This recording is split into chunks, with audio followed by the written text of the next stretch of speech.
আকাশবাণী কলকাতা, জেলার চিঠি। নদিয়া থেকে লিখেছেন আমাদের সংবাদদাতা অনুপম মোদক। নদিয়ার কালীগঞ্জ বিধানসভা কেন্দ্রের উপনির্বাচনের বিজ্ঞপ্তি প্রকাশিত হয়েছে। নদিয়ার জেলা শাসক তথা জেলা নির্বাচনী আধিকারিক এস অরুণ প্রসাদ প্রশাসনিক ভবনে সোমবার এক সাংবাদিক বৈঠকে বলেন, মনোনয়নপত্র জমা নেওয়ার কাজ শুরু হয়েছে, চলবে আগামী 2রা জুন পর্যন্ত। বিজ্ঞপ্তি জারির সাথে সাথেই কালীগঞ্জ বিধানসভা কেন্দ্রে আদর্শ আচরণবিধি চালু হয়েছে। 3রা জুন মনোনয়নপত্রগুলি পরীক্ষা করা হবে। মনোনয়ন প্রত্যাহারের শেষ দিন ধার্য হয়েছে 5ই জুন। আগামী 19শে জুন কালীগঞ্জ বিধানসভার উপনির্বাচনের ভোট গ্রহণ করা হবে। গণনা হবে 23শে জুন।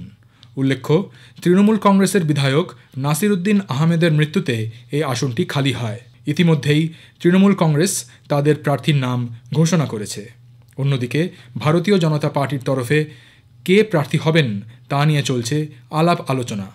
অন্যান্য রাজনৈতিক দলগুলির মধ্যেও তাদের প্রার্থীর নাম নিয়ে জোর চর্চা চলছে। সর্বশেষ প্রকাশিত ভোটার তালিকা অনুযায়ী মোট ভোটার 2,52,670 জন, যার মধ্যে পুরুষ ভোটার 1,30,363 জন এবং মহিলা ভোটার 1,22,303 জন।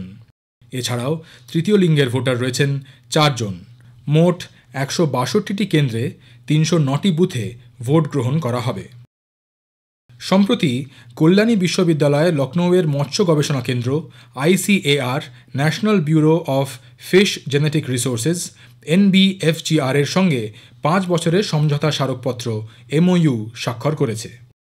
বিশ্ববিদ্যালয়ের উপাচার্য অধ্যাপক কল্লোল পাল MOU স্বাক্ষর করে বলেন, এই চুক্তি বিলুপ্তপ্রায় মৎস্য প্রজাতি সংরক্ষণ ও সেই সংক্রান্ত গবেষণায় সাহায্য করা ছাড়াও মৎস্য প্রকল্পের সামগ্রিক উন্নয়ন করবে।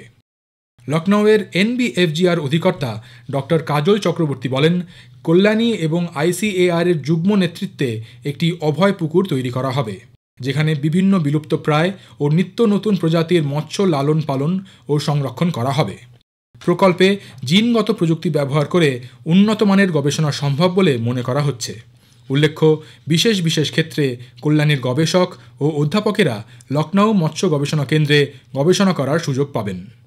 MOU স্বাক্ষরের সময় উপস্থিত ছিলেন অধ্যাপক জয়ন্ত কুমার বিশ্বাস, কমিটির চেয়ারম্যান অধ্যাপক অংশুমান বাগচি, অধ্যাপক দেবংশু রায়, অর্থ আধিকারিক শ্রী মৃদুল কুণ্ডু, ল অফিসার সত্যম বৈদ্য প্রমুখ।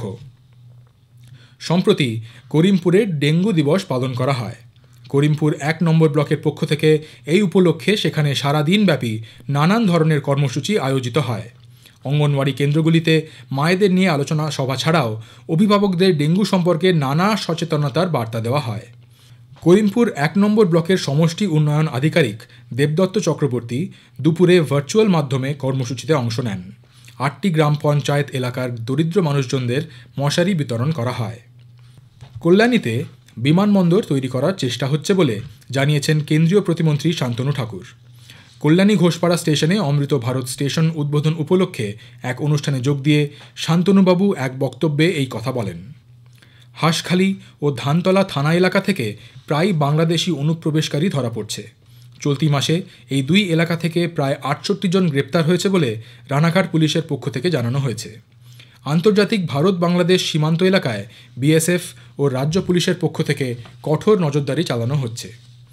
BSF-এর 32 নম্বর ব্যাটালিয়নের পক্ষ থেকে ভারত বাংলাদেশ সীমান্তবর্তী গ্রাম হুদাপাড়া প্রাইমারি স্কুল প্রাঙ্গণে ধূপকাঠি তৈরির প্রশিক্ষণ শুরু হয়েছে। এই প্রশিক্ষণ বেশ কিছুদিন চলবে বলে জানা গেছে। বর্ডার সংলগ্ন গ্রামে মহিলাদের রোজগার বৃদ্ধি করতে এই উদ্যোগ নেওয়া হয়েছে বলে 32 নম্বর ব্যাটালিয়নের কমান্ডার সুজিত কুমার জানান। ধূপকাঠি প্রশিক্ষণে এলাকার বহু মহিলা অংশ নেয়। জেলার চিঠি শেষ হলো।